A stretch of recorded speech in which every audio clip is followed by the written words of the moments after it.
Claudio, estuvimos la semana pasada en Monterrey. De verdad les animamos mucho a que se inscriban a las conferencias de coalición. Vale mucho la pena, es un buen tiempo, es una buena inversión y de verdad es y será muy muy bueno que todos estemos ahí. Es mucho aprendizaje, aparte de los maestros que van a estar viniendo estos días por acá. Son personas de verdad que Dios ha usado muchísimo. Entonces, de verdad, yo te animo mucho a que consideres eso, consideres ese tiempo para poder estar en diciembre. Y bueno, aparte de todo, a nosotros que estuvimos allá y lo mismo harán acá, nos obsequiaron dos libros, en los coffee breaks, todo el demás estaba incluido. Entonces realmente esos 200 pesos ni siquiera cubrirían el costo de los libros, pero de verdad vale mucho la pena. Yo te animo a que vayas. Gracias por estar orando por nosotros. Estuvimos ahí, ¿se acuerdan de Fanny y de Mariano? Bueno, los visitamos en su iglesia, estuve compartiendo ahí en la ebook en Monterrey y bueno, también ellos envían saludos a la iglesia y de verdad fue muy, muy bueno verlos ellos, muy contentos, muy establecidos y sirviendo a Dios por allá. Si traes tu vida, te voy a pedir que vayas al libro de Hechos, capítulo 11. Vamos a continuar en donde nos hemos quedado. Bueno, hasta ahora hemos visto cómo Lucas nos ha ido narrando toda esta historia de cómo es que la iglesia comenzó y cómo es que ahora la iglesia se agregan los gentiles, que en esos gentiles estamos todos nosotros. Dios comienza a derribar estos prejuicios que había en los judíos respecto a los gentiles, prejuicios que no les permitían convivir con otras personas, prejuicios que no les permitían pensar en predicarles a otras personas, sino que ellos mismos pensaban que la iglesia era únicamente para ellos. Dios comienza a vencer esos prejuicios, comienza a derribarlos. Sí, y vemos que Pedro fue la persona que fue usada para iniciar esto. Sin embargo, y eso no lo mencioné la vez antepasada que compartí respecto a esta historia, Pedro no logró vencer sus prejuicios tan fácilmente. De hecho, en Gálatas vamos a ver que él sigue luchando con esto y Pablo lo tiene que reprender públicamente porque estos prejuicios no son fáciles de vencer. Y miren, todos nosotros tenemos cualquier cantidad de prejuicios, no son fáciles de vencer, no son rápidos. Sin embargo, tenemos que ir trabajando en esto. La predicación continúa. Sí, y tenemos aquí el testimonio que hubo un grupo de personas que fueron perseguidas debido a lo de Esteban, salen y predican, y eso fue lo que predicó la semana pasada. Adrián estuvo compartiendo respecto a esto, respecto a cómo es que este evangelismo surge y van hacia una ciudad en Antioquía. Comienzan a predicar un grupo de desconocidos, un grupo de personas que lo único que sabemos es que estaban en Jerusalén, que escucharon la palabra, se convirtieron. Cuando comienza la persecución, ellos salen huyendo de allí y comienza esto. Ahora podríamos preguntarnos por qué razones que pasan tantos años entre que el Espíritu Santo desciende en Pentecostés y que ahora ellos comienzan a predicarle a los gentiles. Y quiero decirte esto, pasan muchos años. De hecho, algunos consideran que fue un lapso como de 7 años entre que el Espíritu Santo descendió a que la iglesia comenzó a predicarle a los gentiles. Es decir, desde que comenzamos Hechos hasta ahora han pasado aproximadamente 7 años. ¿Por qué razón? Bueno, ponte a pensar en esto. Cuando la iglesia comenzó, dice que se convirtieron de golpe casi 3,000 personas y después llegamos a un punto en que en Jerusalén había casi 20,000 personas. Ahora tú imagínate esto, 20,000 bebés espirituales y solamente 12 personas para pastorearlos y 120 personas más o menos preparadas. Imagina lo que fue eso. Si nosotros tenemos 4 años como iglesia y aún nos ha costado mucho trabajo ir enseñando y enseñando. Ahora tú imagina una iglesia con 20,000 nuevos creyentes, todos ellos con prejuicios, todos ellos con ideas distintas, por ahí alguno haciendo mezcolanzas entre sus ideas. Imagina lo que fue eso, 20,000 personas nuevas, completamente nuevas, y solamente 12 personas y después un grupo de diáconos y después poco a poco va tomando una forma. Si ellos en ese momento hubieran enviado personas a predicar fuera, hubiera sido un completo desastre, ¿sí? Una de las cosas que yo puedo aprender, y he estado aprendiendo mucho en el libro de los Hechos, al poderlo ver de esta forma tan pausada, es: nunca funcionan las cosas cuando se hacen rápido. Nunca. Si algo caracteriza a Dios, y podemos mirar algo de Dios, es que los hombres que Él preparó los formó con años. Moisés fueron 40 años que estuvo viviéndola literalmente como rey en Egipto. Después fueron 40 años de preparación los que tuvo cuando él se fue con Jetro para servir a Dios 40 años, ¿sí? 40 años Dios preparó a este hombre. Hemos visto que Pablo fue una preparación de muchísimos años, ¿sí? 14 años para comenzar a ser usado. Quizá los más rápidos en prepararlos fueron los discípulos, fueron los apóstoles, pero aún así fueron 3 años y medio. Y bueno, tuvieron de maestro a Jesucristo mismo, entonces de alguna forma creo que eso es un plus, ¿no? Vivieron, comieron, desayunaban, cenaban con Jesús 3 años, y aún así fueron 3 años y medio de preparación. Entonces nunca nada funciona cuando es express, y nosotros como iglesia hemos cometido errores por hacer cosas rápidas. Sin embargo, hemos procurado, hay gente que dice: ¿por qué el proceso de membresía es tan largo? ¿Por qué servir en la iglesia es tan largo? ¿Por qué hemos tardado tantos años para tener 2 diáconos? ¿Y por qué? Porque visto a la luz de la Escritura, así ha sido, ¿sí? Esto es con tiempo, el crecimiento es paulatino, y aquí lo estamos viendo en Hechos. Porque ahora ya están listos. Llegó un punto donde ellos entraron al otro extremo, se acomodaron, hubo un confort, y es donde Dios envía una persecución y todos salen esparcidos. Pero toda la iglesia lleva un proceso, ¿sí? Entonces, vamos a ver qué es lo que ocurrió aquí. Ya nos quedamos en lo que compartió Adrián la semana pasada, de este grupo de personas que comparten. Dice versículo 22 de Hechos capítulo 11, 22. Dice así: llegó la noticia de estas cosas a oídos de la iglesia que estaba en Jerusalén, y enviaron a Bernabé que fuese hasta Antioquía. Mira, la última vez que leímos, de hecho el principio del capítulo 11 comienza así. Si tú te vas al capítulo 1 del capítulo 11, dice: oyeron los apóstoles y los hermanos que están en Judea que también los gentiles habían recibido la palabra de Dios. Cuando Pedro subió a Jerusalén, disputaban con él. Entonces, la última vez que leímos que las noticias llegaron a Jerusalén, lo que leímos la última vez es que hubo una disputa, empezó a haber un conflicto porque ¿por qué Pedro fue a predicar allí? ¿Por qué te metiste a casa de gentiles? ¿Por qué comiste con gentiles?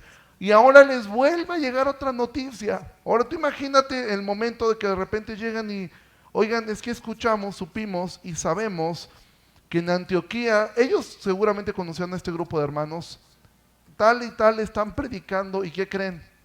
Que ya hay un grupo allá.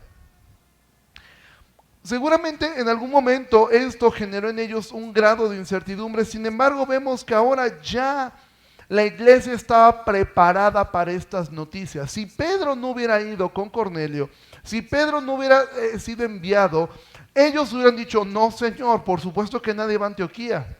Eso no puede ser de Dios. Es más, hay que llamarle a esos hermanos a que dejen de estarle predicando a gentiles, o en todo caso, que los hagan prosélitos, ¿sí? Que los conviertan al judaísmo. Eso es lo que probablemente hubieran respondido ellos. Sin embargo, ahora la iglesia ya está preparada para recibir este tipo de noticias, ¿sí? De entrada, si esto hubiera pasado primero, y antes de esta historia hubieran enviado a Bernabé con Cornelio, probablemente Cornelio no hubiera escuchado, ¿sí? Probablemente si Bernabé hubiera ido a Antioquía, a Bernabé no le hubieran hecho caso, puesto que él no era un apóstol. Sin embargo, ahora la iglesia ya está lista y eligen a Bernabé. Ahora, pregunta: ¿por qué eligen a Bernabé? ¿Por qué no envían a Pedro nuevamente? Si Pedro ya tenía cierta experiencia tratando con gentiles, ¿por qué no envían a otro apóstol? ¿Por qué no envían a alguien que quizá fuera más apto? Y yo quiero que hoy nos enfoquemos un poquito en esto. ¿Por qué razones que envían a Bernabé? ¿Y por qué razones que la iglesia necesita con urgencia personas como Bernabé? ¿Qué iglesia? Esta, la nuestra, la IBEG. Necesitamos personas como Bernabé. ¿Sí? Yo no quiero dejar a un lado que nosotros exaltamos a Cristo y todo, pero tampoco quiero olvidar lo que dice Hebreos 6:11. Si quieres no ir allá, solamente escúchalo. Hebreos 6:11 dice: pero deseamos que cada uno de ustedes muestre la misma solicitud hasta el fin, para plena certeza de la esperanza, a fin de que no se hagan perezosos, sino imitadores de aquellos que por la fe y la paciencia heredan promesas. Entonces creo que Bernabé es de estos como héroes olvidados, ¿sí? Hoy estuvimos estudiando en la mañana acerca de la providencia divina, y algo que siempre a mí me gusta hacer hincapié cuando hablamos de estos temas es siempre la parte de la responsabilidad humana. Es un misterio cómo opera esto, pero las dos siempre irán de la mano, ¿sí? Y providencialmente Bernabé es enviado, providencialmente él va hacia allá. Pero ¿por qué digo que Bernabé es como un héroe olvidado? Porque sin Bernabé no hubiera habido Pablo, y sin Bernabé, y sin Pablo no hubiera habido cartas paulinas. Ahorita dice, bueno, Dios hubiera levantado otro. Yo creo que no. Al mismo tiempo que creo que Dios siempre su voluntad es hecha. La voluntad de Dios es que fuera Pablo y que fuera Bernabé, ¿sí? Sin embargo, en la responsabilidad humana, tanto uno como otro fueron obedientes a este llamado que Dios hizo. Sin embargo, Bernabé es de estos hombres olvidados, Bernabé es de estos hombres que poco sabemos de él, se le menciona muy pocas veces en Hechos. Sin embargo, es un hombre del cual podemos aprender muchísimas cosas. Dice versículo 24, Bernabé, cuando llegó y vio la gracia de Dios, se regocijó y exhortó a todos a que con propósito de corazón permaneciesen fieles al Señor, porque era varón bueno y lleno del Espíritu Santo y de fe, y una gran multitud fue agregada al Señor. Mira, Lucas nos presenta a Bernabé, no nos dice cómo es que la iglesia decide enviarlo a él, pero sí nos deja ver algunas razones que justifican esta decisión, sí nos deja ver algunas porqués. ¿Por qué razón Bernabé? ¿Por qué no Pedro? ¿Por qué no otro? ¿Por qué Bernabé? Y vamos a mirar que Bernabé es alguien que es un buen ejemplo de lo que Dios hace en la vida de una persona obediente. Lucas nos dice dos aptitudes de Bernabé. Nos dice que era bueno y nos dice que era lleno del Espíritu Santo y de fe. Ahora, quiero aclarar esto.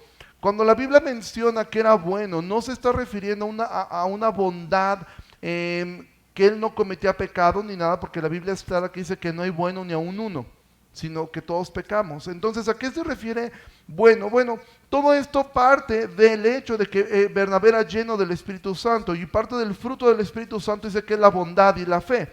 Son dos cosas que produce el Espíritu Santo como fruto en nuestras vidas, y en la vida de Bernabé estas dos cosas eran manifestadas. Ahora, yo quiero enfocarme en esto porque para mí toda esta historia, desde lo que compartió Adrián, desde el evangelismo hasta lo que hace Bernabé y después lo que la iglesia va a hacer, son como que las tres etapas que tiene una iglesia que es sana y que es una iglesia que funciona correctamente.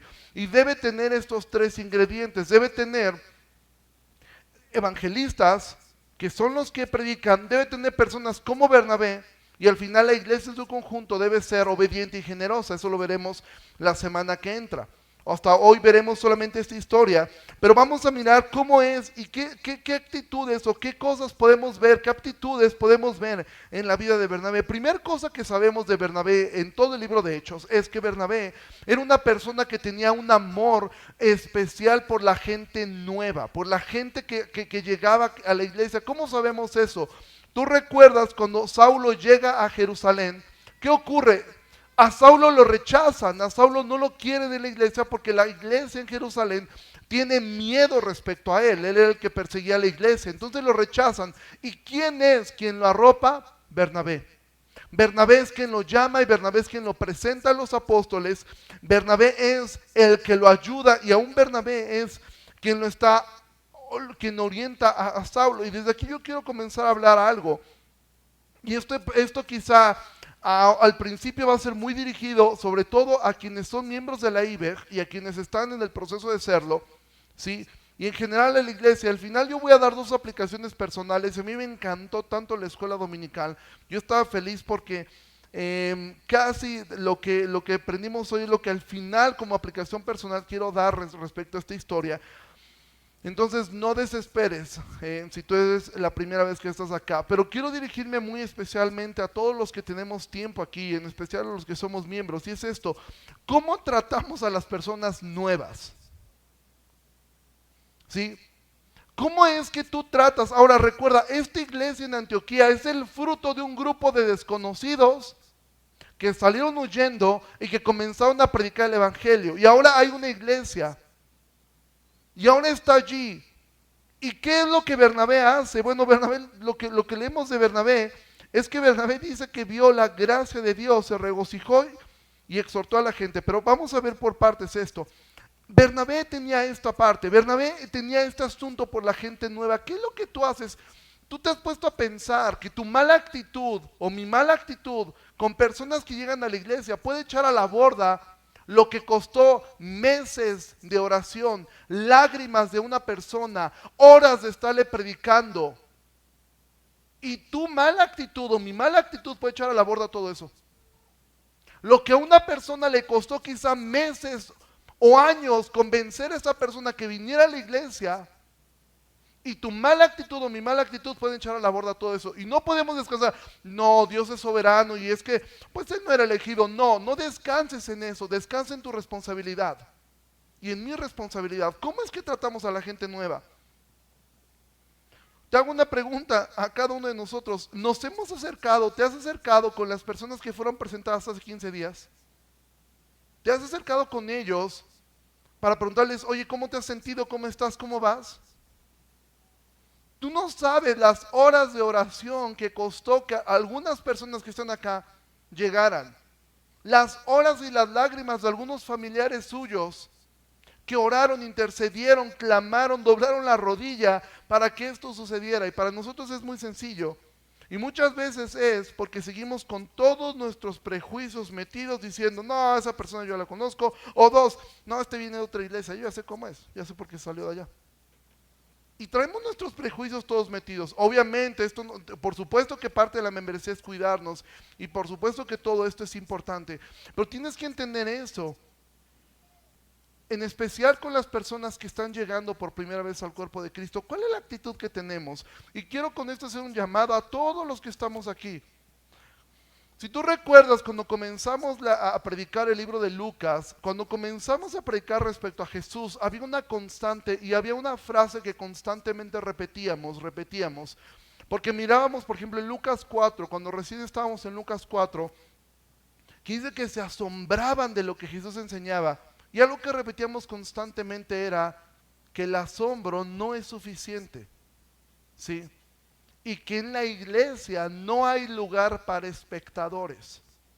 No hay un lugar en esta iglesia para decir yo solamente vengo, escucho y yo no me quiero involucrar en nada. ¿Sí? En la iglesia no hay un lugar para esto. Aquí todos nosotros, como he contado esta historia tantas veces, aquí solamente hay pasajeros de segunda y de tercera clase. ¿Sí? En este lugar solamente hay pasajeros de tercera clase, nos bajamos y empujamos todos. ¿Sí? El primer lugar ya está ocupado por el Señor. El segundo lugar, a los que empujamos quizás sean a los que están recién llegando a la iglesia. Los apoyamos y los empujamos. Pero tarde o temprano tendrás que ser también de tercera clase, bajarte y empujar la carreta también tú. No hay lugar para eso, amado. Y de verdad yo tengo esta carga en el corazón tanto, porque yo he visto gente que ha llegado a la iglesia y me duele en el corazón porque yo a veces no lo hago, ¿sí? Yo puedo ponerme, y me los he puesto pretextos, diciendo, no, es que yo cuando termino gente se me acerca y no tengo tiempo para despedirme. Todo es un pretexto que yo me puedo poner. Pero ¿cuántas veces nosotros llega gente a la iglesia y no tenemos esto? O sea, al contrario, hacemos estos grupos como los judíos lo hicieron con Saulo. ¿Sí? Ellos por mí decían, ese Saulo, quién sabe, yo creo que no ha cambiado. Y dice que le tenían miedo y se alejaban de él, pero Bernabé lo vio y entonces lo involucró. ¿Y sabes qué ocurrió? Que como hemos visto, Saulo no hizo las cosas tan correctamente y los apóstoles dijeron, ¿sabes qué, Saulo? Lo mejor es que te regreses a tu casa. Y eso no desanimó a Bernabé. Otra cosa es que podemos ver que Bernabé estaba sujeto a la iglesia. Él estaba a disposición de la iglesia, porque cuando Bernabé fue enviado por la iglesia, él estuvo dispuesto a tomar esta tarea, ¿sí? Estuvo dispuesto a salir de la comodidad en la que él estaba para poder ir y apoyar una iglesia que estaban haciendo. Ahora, es notorio también mirar que de este grupo de evangelistas que no sabemos el nombre de ellos, ninguno se peleó y dijo, oye, ¿por qué mandaron a Bernabé si nosotros fuimos los que predicamos? No, lo recibieron a Bernabé. Pero lo que miramos en la vida de Bernabé es que Bernabé estaba dispuesto a servir. Amado, ¿cuánta disposición es la que tú y yo tenemos de poder ser? Yo sé que muchos y la mayoría dices, mi trabajo no me lo permite, etcétera, y está bien, tu prioridad es esa. Pero una vez que tú dices, yo he hecho mi trabajo, he atendido a mi familia, que eso es primero, ¿sí? Y del tiempo que me queda tengo dos opciones, lo invierto en entretenimiento o lo puedo invertir en poder ver si puedo visitar a alguien, llamar a alguien, tomar un café con alguien que está llegando a la iglesia, etcétera. Bernabé estaba dispuesto a esto. Bernabé tenía una disposición de decir, ok, me envían allá, y él fue. O sea, no dijo, oye, pero ¿por qué voy yo? Manden a Pedro, yo ni los conozco, está bien lejos. Ahora, quiero decirte algo. Antioquía era una ciudad famosa más por sus vicios que por sus virtudes. ¿Sí? Antioquía era una ciudad desastrosa, era una ciudad de verdad, era un desastre moralmente esta ciudad. No era una ciudad donde una persona quisiera ir, y menos un creyente quisiera ir. Pero Bernabé estuvo dispuesto a ir. Él estuvo dispuesto a ser enviado a donde la iglesia designó, no a donde él quería ir, sino a donde la iglesia dijo, ok, Bernabé, creemos que tú eres la persona que debería ir. Y dijo, ay, pues qué cómodo para ustedes se quedan en Jerusalén, y pues a mí me mandan allá a Antioquía. A ver, ¿por qué no va el otro si él es el discípulo, si él es el apóstol? ¿Sí? Si él es el que le pagan, ¿por qué? ¿Por qué voy yo? Y lo que vemos en Bernabé es que él estaba disponible y él dijo, ok, voy para allá. ¿Y qué fue lo primero que vio? Dice, quiero que notemos ahí lo que él vio. ¿Sí? Estamos en versículo 23. Dice, cuando llegó y vio la gracia de Dios, se regocijó y exhortó a todos que con propósito de corazón permaneciesen fieles al Señor. Ahora, quiero que tú y yo entendamos esto. Yo cuando leía esto decía, ¿cómo es que él vio la gracia de Dios? Entonces yo lo estuve pensando de esta forma. Imagina esto, Bernabé llega a una iglesia que fue fundada, si de por sí una iglesia con judíos que de alguna manera conociendo un poco de Dios era complicada con nuevos, ahora imagínate una iglesia de gentiles que traían un revoltijo de deidades griegas, de deidades romanas y de un montón de ideas en una ciudad pagana, y él llega y lo que él ve es la gracia de Dios. ¿Qué quiere decir esto? ¿Tú crees que él llegó y ya vio una estructura hecha? Le dijo, no, mira, te presentamos a los pastores, mira, ellos están encargados de cuidar esto, él está en la parte de la enseñanza, la iglesia canta bien bonito. No, seguramente era una iglesia que no sabe ni para dónde moverse, ni qué hacer. Y a Bernabé no dijo, no, esto es un desastre. ¿Sí? No, él lo que vio fue la gracia de Dios. ¿Qué es lo que tú y yo vemos? Por ejemplo, tú, si estás con niños, estás sirviendo en la iglesia, en un grupo pequeño, estás sirviendo en algún área de la enseñanza, en la adoración, etcétera. ¿Qué es lo que tú miras? ¿Qué es lo que yo miro? ¿Qué es lo que me motiva a hacer las cosas? Y no, este grupo no avanza, es que este grupo no esto, es que los niños no aprenden, los papás no se involucran, la iglesia no canta, la gente deja de venir, no toman apuntes en los cursos, o sea, ¿qué es lo que vemos? ¿Qué es lo que nos motiva? ¿Qué es lo que nos anima, amados?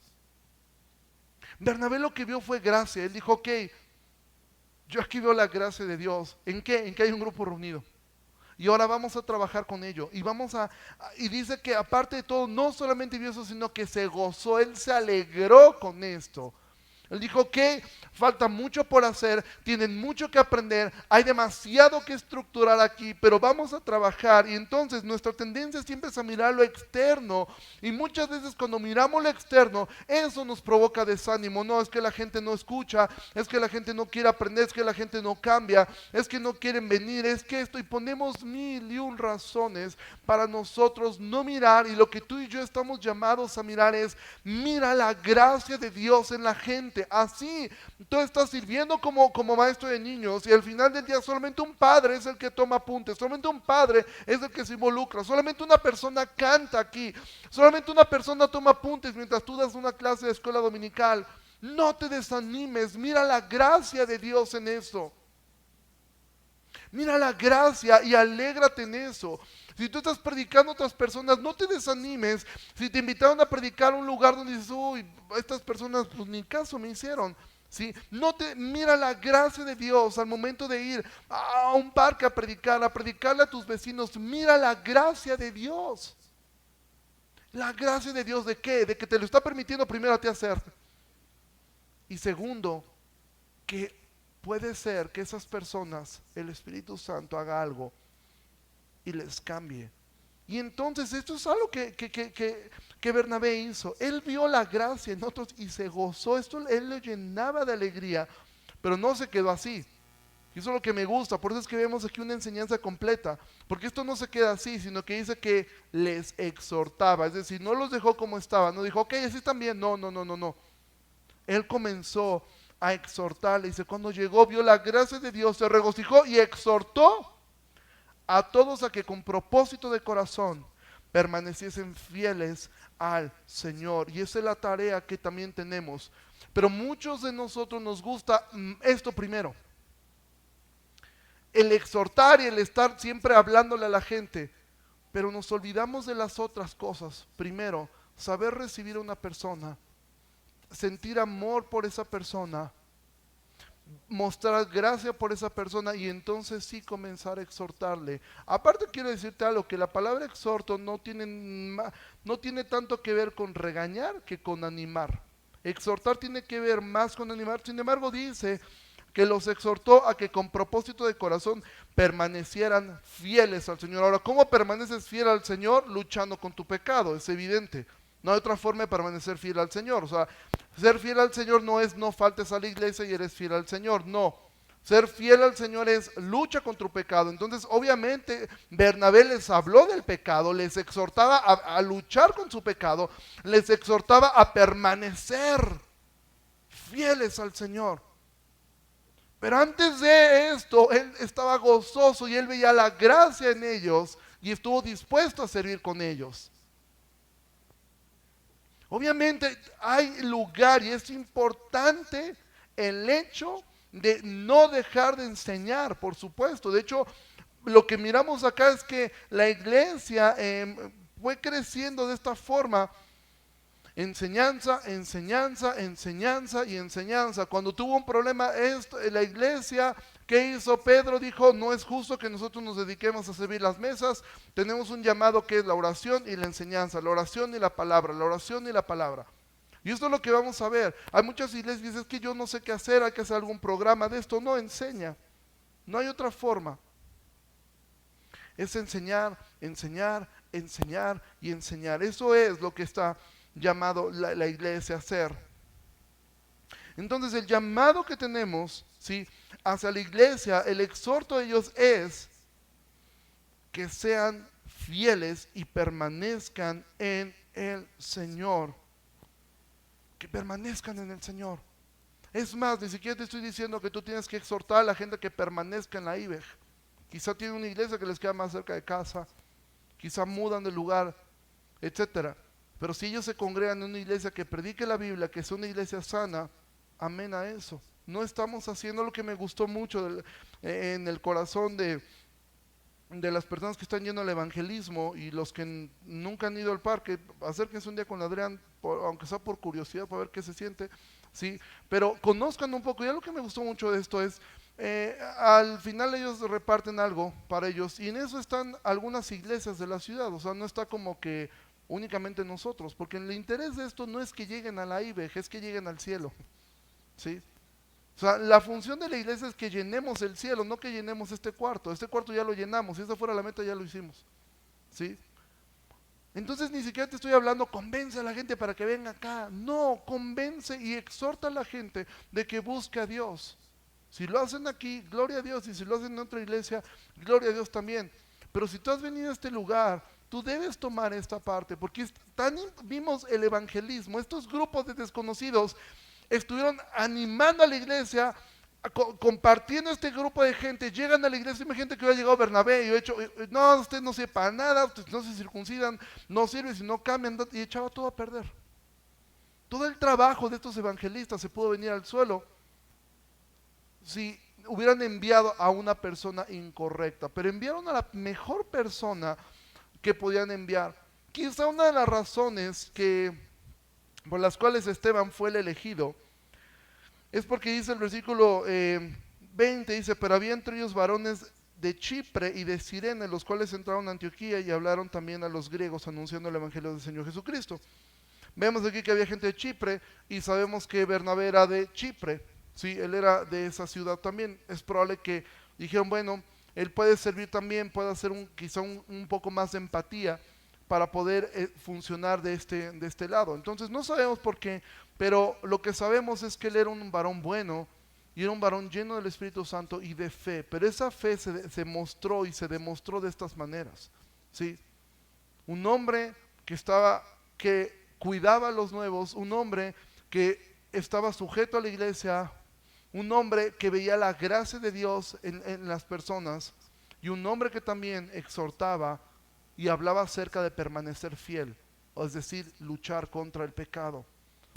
Y otra cosa que vemos, versículo 25 dice, después fue Bernabé a Tarso para buscar a Saulo y hallándole le trajo a Antioquía. Habíamos olvidado a Saulo prácticamente un capítulo y de hecho no lo volveremos a ver hasta el capítulo 13 a Saulo, pero dice entonces que Bernabé buscó. Ahora date cuenta de algo, cómo es importante tener una persona que no tiene prejuicios.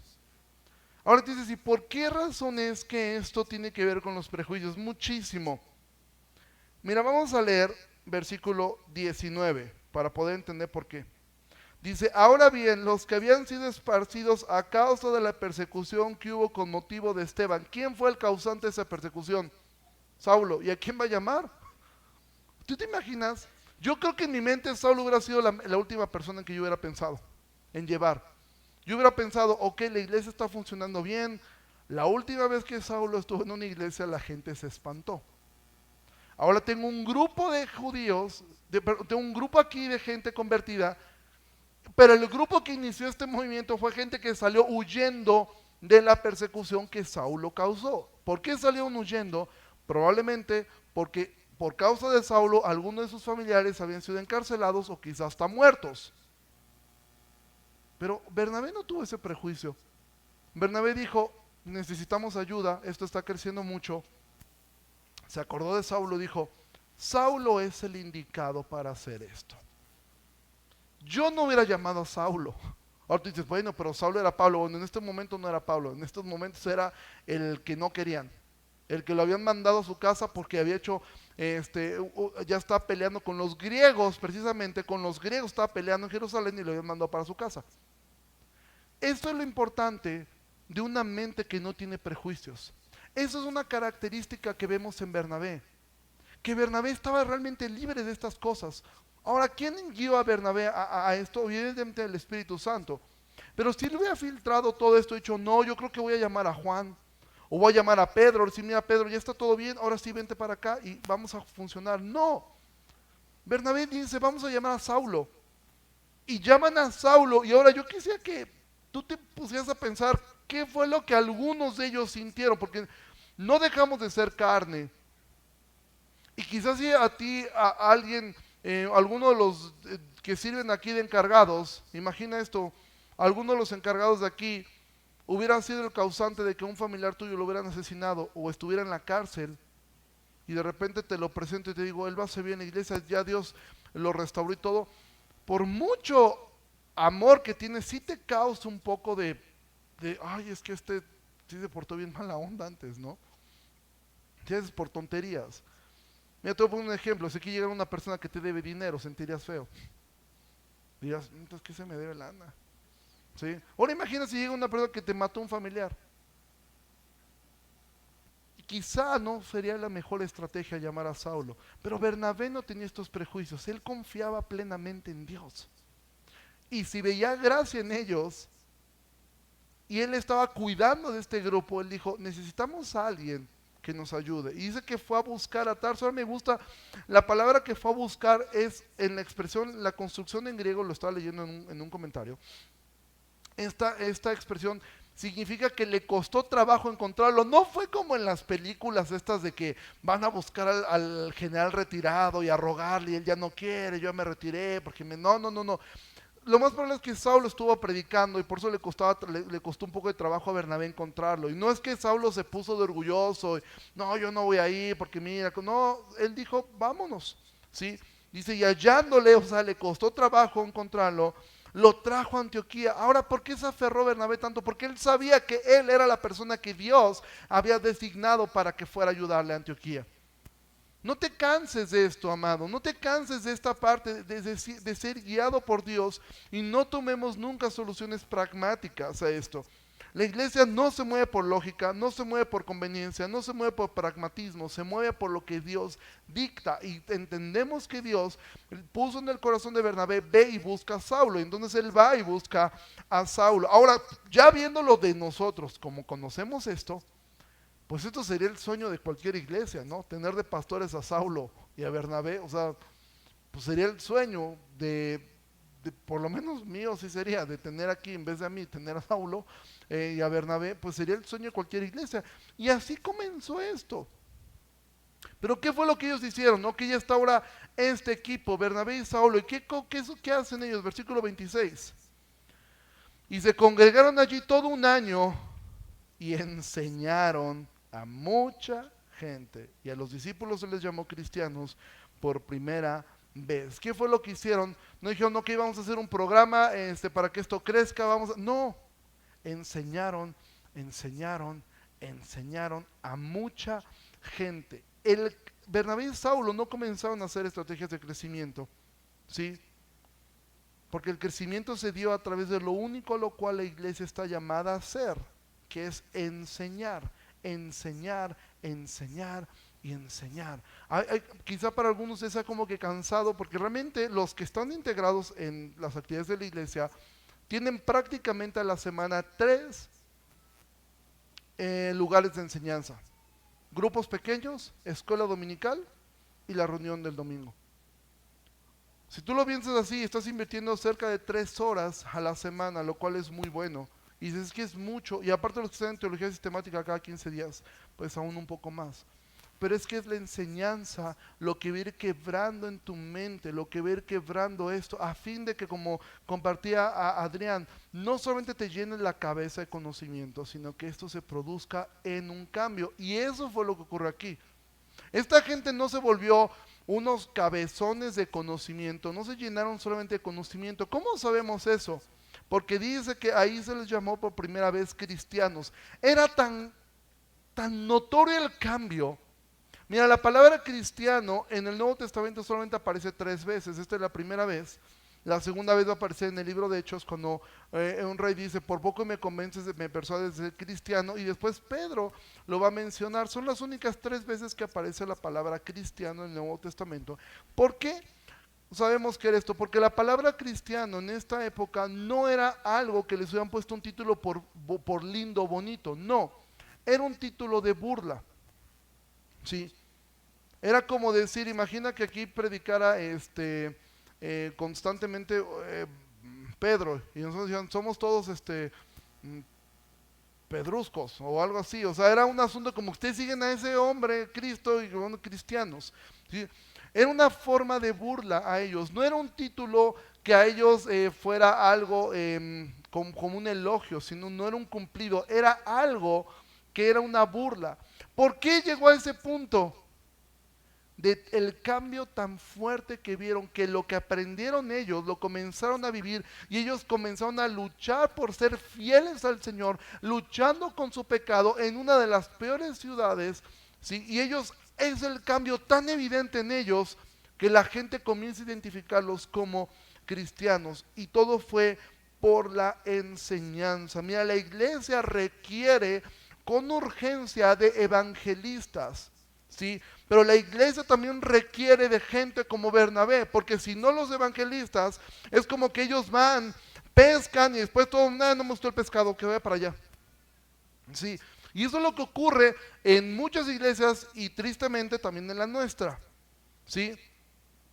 Se predica a gente, llega la gente, y lo peor del caso es que los que no hicimos nada para que llegaran, tampoco hacemos nada para que se queden.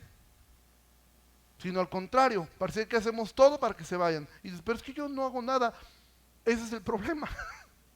Ese es el problema. Exactamente ese es el problema nuestro. Que no hacemos nada. ¿Por qué? Yo sé que es linda la iglesia. Yo sé que es lindo el poder pasar tiempo entre nosotros. Yo sé que una de las características más lindas de la iglesia es el poder tener comunión con nosotros. Es el único día donde nos reunimos todos. Yo sé que es padre de repente ver a tu amigo, a alguien que no conozco, que tiene mucho tiempo que no has visto, que dices, oye, pues es que solamente lo veo los domingos y disfruto hablar con él. Pero invierte un poco de tu tiempo en poder mirar a la gente que está llegando. ¿Sí? Piensa en las horas, las lágrimas que quizá alguien pasó orando por esa persona para que llegara. Y entonces, porque la iglesia necesita evangelistas, pero también necesita Bernabés. Necesita gente que sepa, ok, ahora ¿cómo recibo esto? ¿Sí? Mira, el trabajo fue tan bueno que estos dos hombres hicieron, Bernabé y Saulo, que simplemente quiero que hagamos un vistazo al capítulo 13. Recuerda Antioquía. Y mira lo que ocurre en Antioquía, versículo 1. Había entonces en la iglesia que estaba en Antioquía, la iglesia fundada por unos desconocidos que después llegó Saulo y Bernabé. Había en esta iglesia profetas y maestros. Bernabé, Simón el que se llamaba Níger, Lucio de Cirene, Manaén el que se había criado junto con Herodes el tetrarca y Saulo. ¿Te das cuenta? De este grupo surgen maestros, surgen profetas.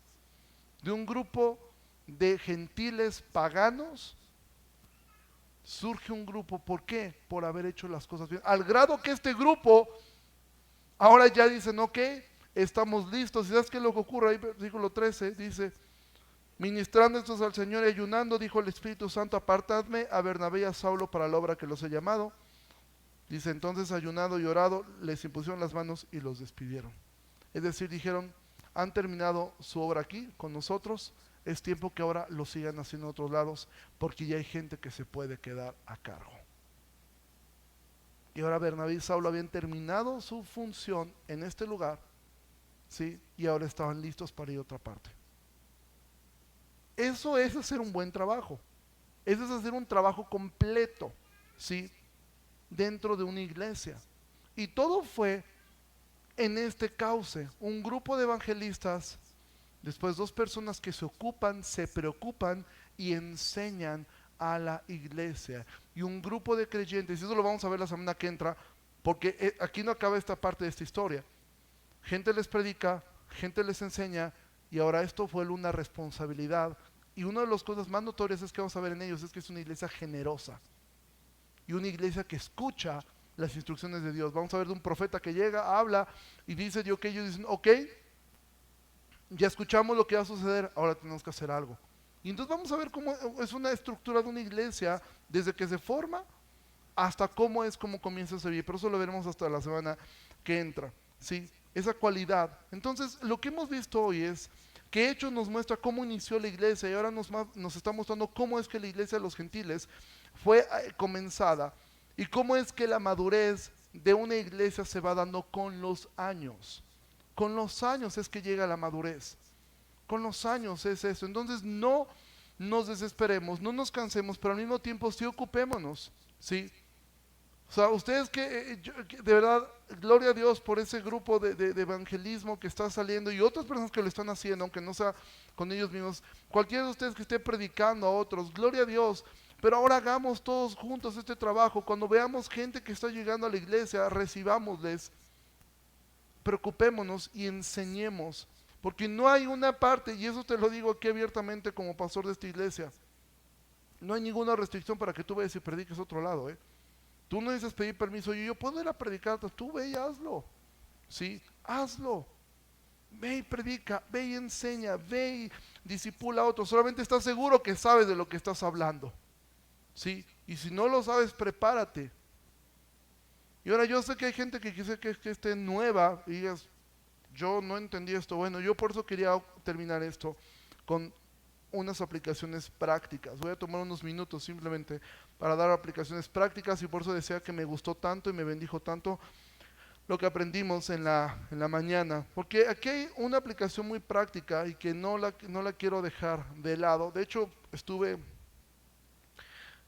inclinado a quizá predicarlo desde esta óptica, pero creo que el flujo del texto se enfocaba más hacia lo que he hecho. Pero no quiero dejar de lado estas aplicaciones prácticas. El versículo 19 dice, lo leímos, dice que los que habían sido esparcidos a causa de la persecución que hubo con motivo de Esteban pasaron hasta Fenicia, Chipre y Antioquía, no hablando a nadie la palabra, sino a los judíos. ¿Cuándo comenzó a gestarse en el corazón de Dios la iglesia en Antioquía? ¿Cuándo? Desde el momento en que Saulo comenzó a perseguir a la iglesia en Jerusalén. ¿A partir de cuándo Dios comenzó a usar a Saulo? A partir del momento que él comenzó a perseguir a la iglesia. Y aquí vemos dos cosas que podemos aprender, dos aplicaciones prácticas. Primer cosa, las pruebas que tú y yo pasamos tienen un fin. Mira, quizá este grupo de personas que salieron esparcidos perdieron familiares y perdieron muchas cosas en este tiempo. Quizá no entendían por qué razón estaba ocurriendo eso. En este momento ellos no comprendían por qué razón Dios permite esta persecución. Mira, el día jueves fui a Veracruz y a un funeral, de esos funerales que uno nunca espera ir. El día domingo fue el Día del Padre y un matrimonio que es miembros en la iglesia en Veracruz, tuvieron una hija. Nació su hija el Día del Padre, el día domingo, y su hija falleció el día jueves. El día viernes fue el velorio. Y al final de esto, verlos a ellos dos con un dolor que solamente los padres, solamente quien sea padre puede comprender esto. Sí, y bueno, más bien solamente los que han perdido un hijo podían comprender el dolor, pero los que son padres podían comprender un poco más lo que puede producir perder un hijo, una niña de 4 días de nacido. Y ellos estaban así, en este dolor profundo, pero ellos entendían algo y me bendijo tanto escucharlos. Yo fui quien predicó, pero realmente yo fui quien más aprendió de la vida de estos dos hombres, de este matrimonio. Al poder ver a este hombre decirle a la gente que estaba allí reunida, Dios decidió darnos a nuestra hija y Dios decidió hacernos padre de ella durante 4 días. Y al cuarto día el Señor decidió llevarla a casa. No sabemos por qué ocurrió esto, pero sabemos que algo servirá todo eso. Mira, no sé tú qué prueba estés viviendo. No sé, pero hoy hablaba en la escuela dominical acerca de esto, Israel. ¿Cómo es que Dios, aún estas cosas en su providencia pueden servirte para algo? Quizá ahorita no entiendes por qué estás pasando esa enfermedad, por qué estás pasando ese problema, por qué Dios permitió que perdieras el trabajo, por qué Dios permitió que estés viviendo lo que estás viviendo. No lo sabe, no lo sé. Pero si tú eres un hijo de Dios, eso va a servir para bien. Pero por el otro lado, la otra cara de la moneda, quizá tú estás como Saulo, con algo que tú cometiste terriblemente, con algo que fallaste, con algo que pecaste, con algo que hiciste, con algo que dijiste. Y tú dices, ¿cómo es que Dios pudiera usar eso para algo bueno? Ahora tú te imaginas la sanidad en el alma de Saulo al llegar a Antioquía, conocer a estos hermanos y que estos hermanos le dijeran, ¿sabes cómo comenzó esto, Saulo? O más bien, cuando Bernabé llegó y le contó a Saulo, Saulo, en Antioquía hay una iglesia que ha comenzado. ¿Y sabes cómo comenzó? Cuando tú comenzaste a perseguir la iglesia. ¿Tú te imaginas lo que en el corazón de Saulo era esta carga de culpabilidad? Y él, de hecho, lo manifiesta varias veces él en las cartas. La carga, ya no de culpabilidad, pero la carga de decir, yo era un asesino. Y poderle decir a Bernabé, ¿y sabes qué, Saulo? De esa persecución hubo un grupo de hermanos que salió huyendo. Pero ese grupo de hermanos comenzó a predicar. Y de esa predicación actualmente hay una iglesia en Antioquía. Dios te usó a ti en su providencia. Y eso que tú, como compartía Israel en la mañana, como José le dijo a sus hermanos, y eso que tú hiciste para mal, Dios lo hizo y lo usó para bien. Y seguramente esto fue de mucho confort para el alma de Saulo, poder llegar y poder decir, Señor, yo quería matar a estos hombres, pero tú usaste esto para tu gloria. Yo no sé qué has hecho tú. Yo no sé qué pecado has cometido tú. No sé cuál sea lo que tú estés cargando de culpabilidad. Ni si yo le he fallado a Dios, le he fallado a mi esposa, le he fallado a mi esposo, le he fallado a mis hijos, le he fallado a mis padres. No sé qué has hecho tú. Pero lo que yo sé es que si tú eres un hijo de Dios, Dios va a usar eso para su gloria. Dios puede usar eso para su gloria. No importa lo que hayas hecho, Dios puede redimirte. Soporta la prueba porque al final vas a ver la respuesta de Dios y deja de condenarte porque Dios puede usar eso para bien. Si tú te has arrepentido, Dios puede usar eso para bien. Porque todas las cosas ayudan para bien a los que están en Cristo. Esto es a los que conforme a su propósito han sido llamados. Entonces, no te condenes, preocúpate y ocúpate en tu arrepentimiento y confía en Dios, porque Dios puede redimir todas las cosas. Entonces, estos son dos aplicaciones que no quería pasar por alto de esta historia y que esto nos anime, amado, si eres miembro, recuerda, seamos y veamos, imitemos la fe que hubo en Bernabé, que al mismo tiempo él la vio de Cristo, lo aprendió del Señor. Ponte de pie, vamos a terminar.